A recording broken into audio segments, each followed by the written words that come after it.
Previously, we completed the siding on the south wall with a mix of torched tongue-and-groove boards and rough-sawn lumber. Once that's done, the entire wall is done and ready to move on. Rain forced us inside, where we turned our attention to an uncompleted wall that we could no longer ignore. We were so sick and tired of framing, and sheathing, and now the time has come where we have to finish what we never started. The days have been long, the build has been tough, but with each bump in the road, each success, and each setback, we move closer to completion. It's a tough week, not exactly the news that we wanted, but I don't know.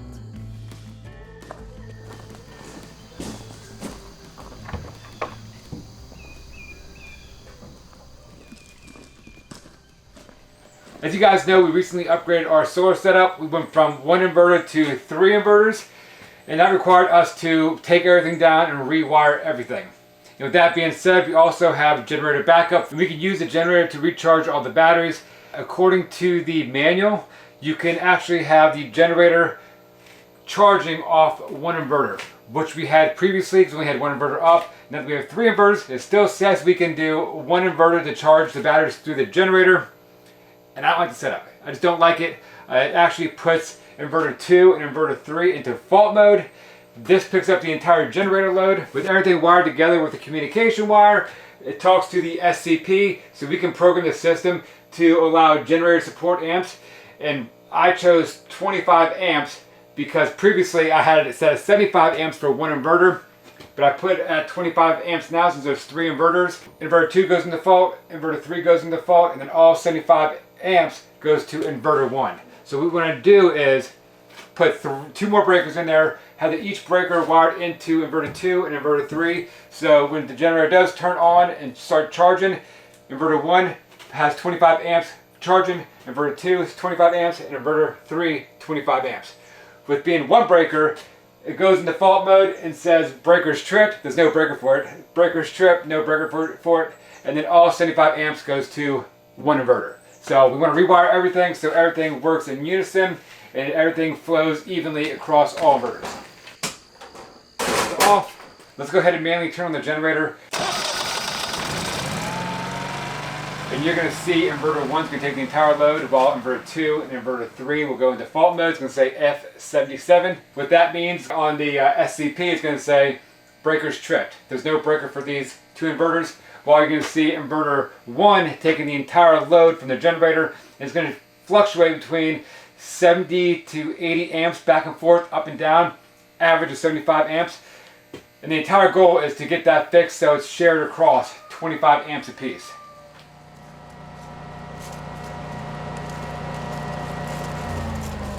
We're safe.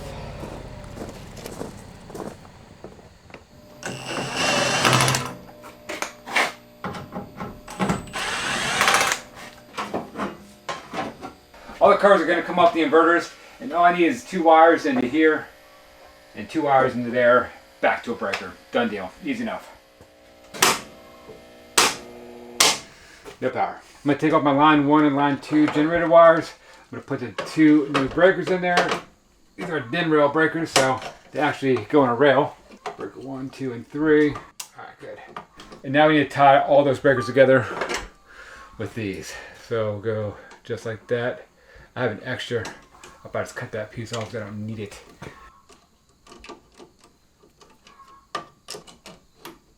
Just like that. Alright, cool. Tie them up. I need to cut these off.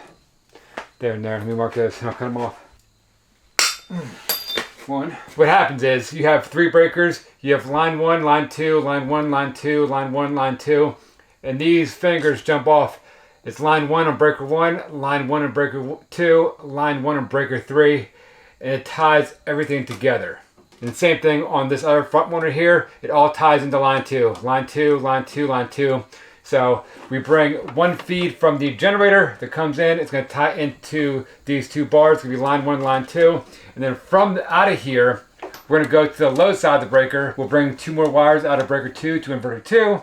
And 2 more wires out of inverter 3 breaker to inverter 3. Once we get all those in and wired up, we should be in service. We should be operating the way we want to operate.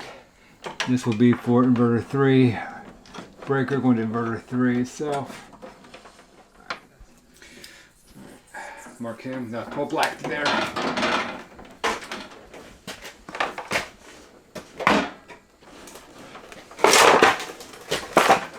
Gonna tie this guy in. Your last breaker goes to inverter 3. We'll tie this guy in. We'll tie the next one in, and this side's done. We'll close it out.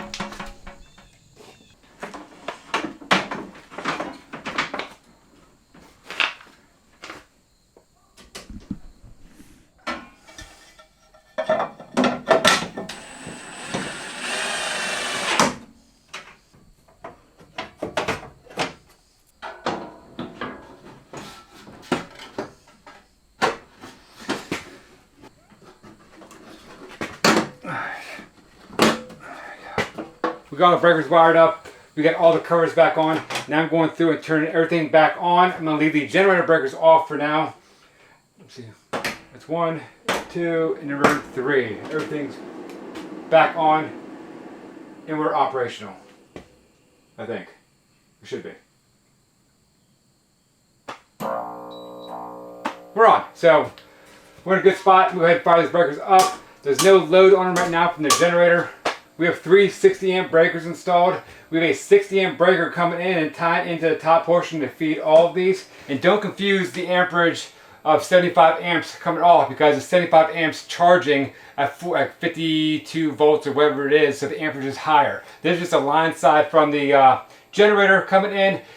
So the reason why we kept it this way is if we have any issues with inverter 2 or 3 or inverter 1, you need to shut something down, maybe shut 2 of the inverters down. We can still use the full potential of the generator on just one inverter and charge it to the maximum if we need to.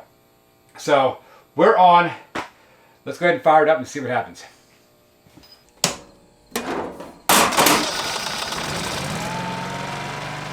Everything's even now. Coming up, the balance right there. He's gonna go high probably. Yeah. Those 2 right there. So they're close. They're fluctuating back and forth a little bit, but they're all on. Nothing's swapping out, just say. So that's 35, 43, it's close to 38, 20. It's fluctuating. Right now, all the inverters are in absorption. Inverter 1's not really pulling too much. 2 and 3 are floating about the same. I'm curious to see how it looks when we're in bulk mode charging. We've been charging all day long with the solar panels, so I think once we go into bulk, everything should be across the board pretty even. But in all, it's a success. Once we go into wintertime, the generator's going to be used more often. We're going to start snowing for a couple days. That's when the generator really comes in for us. But I'm curious to see what happens once everything's in bulk mode. But right now, we're close on 2 and 3. 1, it's not too close, but it's all showing generator. So, success. No faults.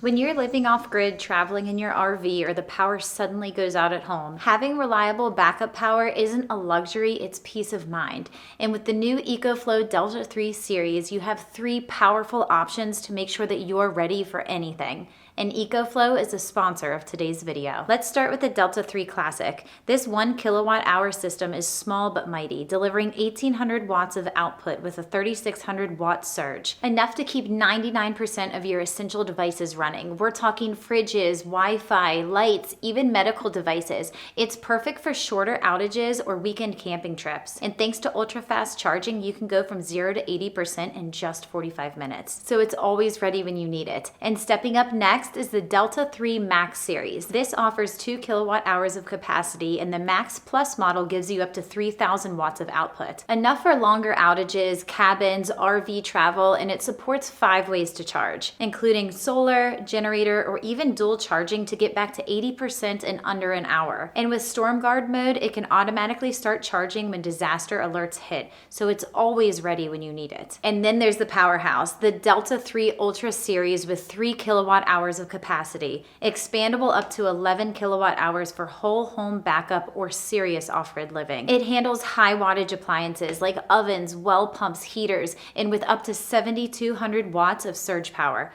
Plus, hybrid solar and generator charging means you can keep running indefinitely, even off the grid. So whether you need backup power for a few hours, off-grid power to keep your RV running, or a system that can keep your whole home running, the EcoFlow Delta 3 series has you covered. Redefine power backup with the all-new EcoFlow Delta 3 series. Be ready for anything with fast, smart, and built-to-last power solution. Use our code for an extra 5% off the EcoFlow Delta 3 series. Valid until December 31st. Don't miss out on this year's big Prime Day deals.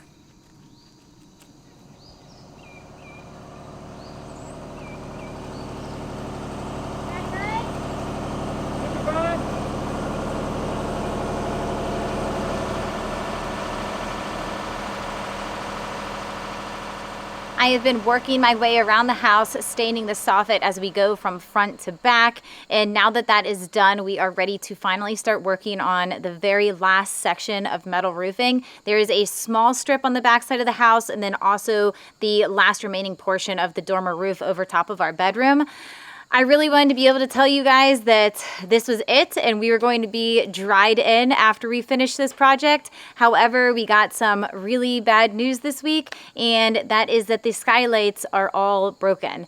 The shipping company called us and they weren't able to deliver them because they could just tell that all the glass was shattered. So we have gone back to the skylight company. They put a rush order in on those, and I just don't know how long it's going to take for them to actually get here because we've already been waiting for quite a while. So it's a tough week. Not exactly the news that we wanted, but I don't know. It's what it is. We'll get dried in eventually, I guess.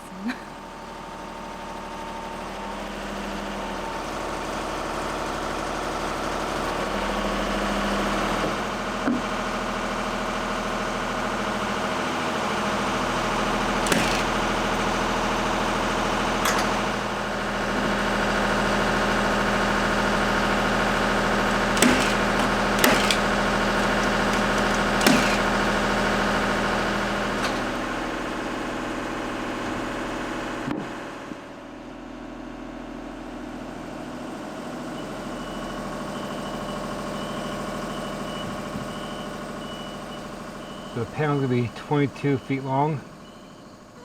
It comes out, comes up a little bit, comes in, goes up, comes in a little bit more, and goes up something like that. If I remember correctly, this is 8 inches. This is 22 inches. The length is 200.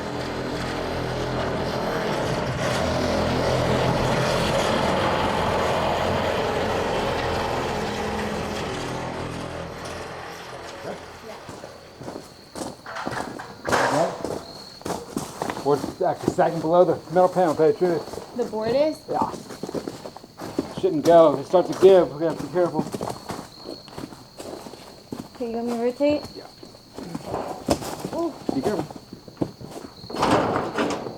We're hitting the post. Good. Let's start sitting down. Let's try to do this one the same way we did the other side. But there's always a risk of this thing folding over on us. So we gotta be careful. I think we go halfway up. I'll reach out and hold my side up. You do the same on your side, and we just kind of pick it up and slide it down onto the roof. Once we have it on the roof, we'll go down and walk down and hold down the metal, and then we'll screw it in place. I mean, it's like, I don't know why I do this myself. I only got the exact amount of sheets. If this thing folds over, we're screwed. It worked last time, so we should be able to do it this time. I know. So, we'll see.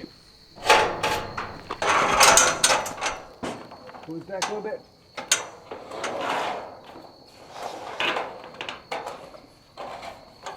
Careful. Can you put through there? You gotta cut your pinky. Woo!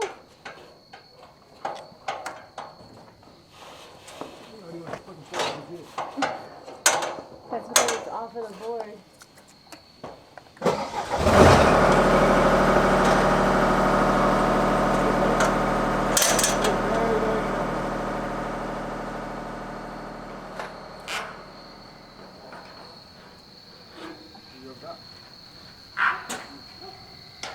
You got me down a little bit or no?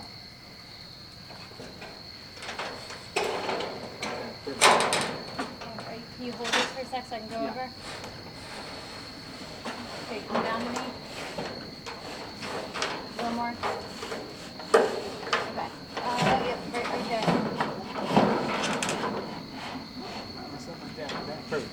Fantastic! Woo!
Don't worry, Big Bertha, we'll get you down.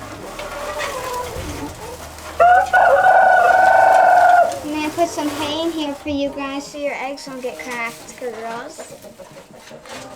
This will be enough for that one. Hey, hard work will actually go. Excuse me. Again?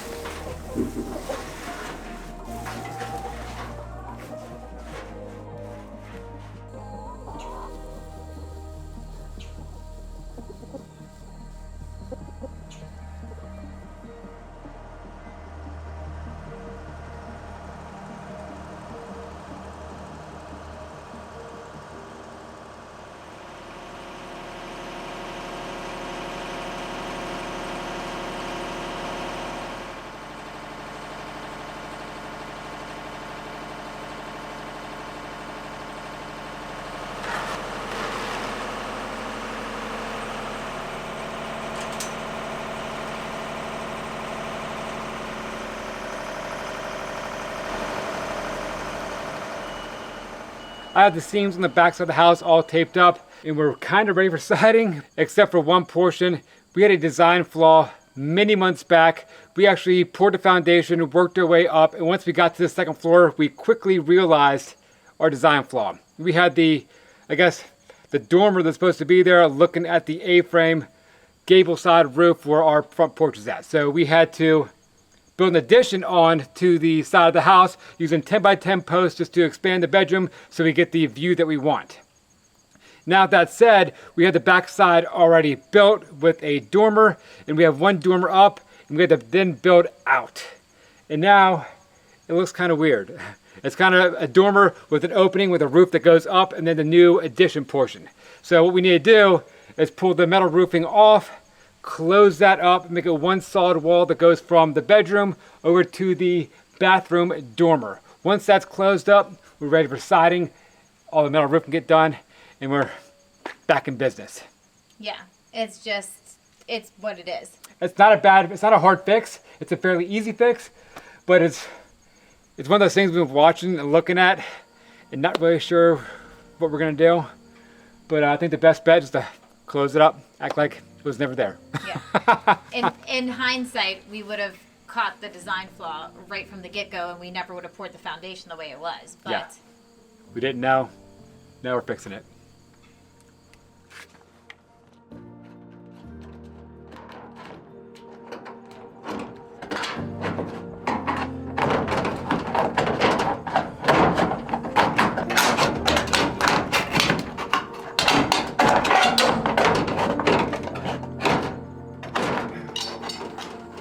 Watch out now.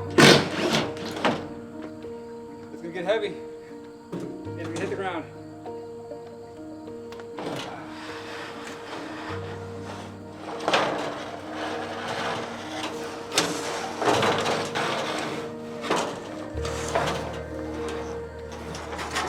Watch your arms.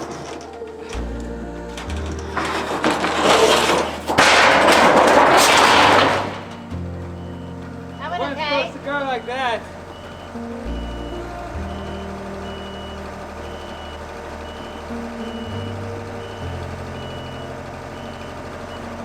Take it against the zip board. And this is going to give us our wall. We're going to deduct 7/16 of an inch. Is that good? Yeah, looks pretty good to me. All right, that's good. That's our wall right there. Minus 7/16 of an inch, so it comes straight across. Once we get this up and sheathed, tied all together, we're ready for siding.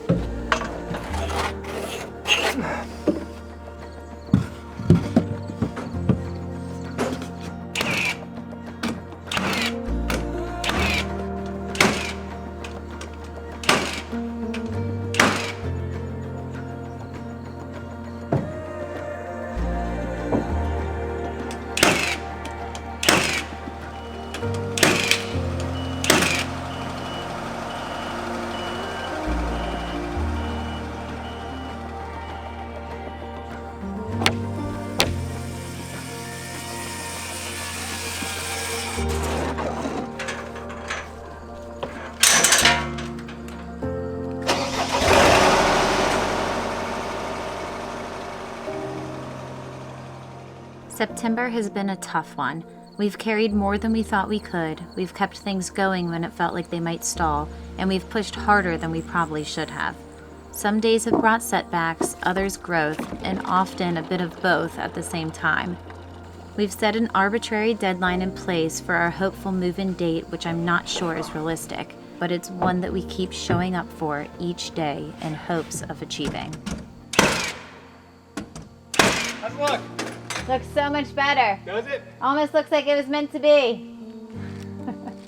I got tape and we're done. I know. Woofed up. That's it. One more thing off the list.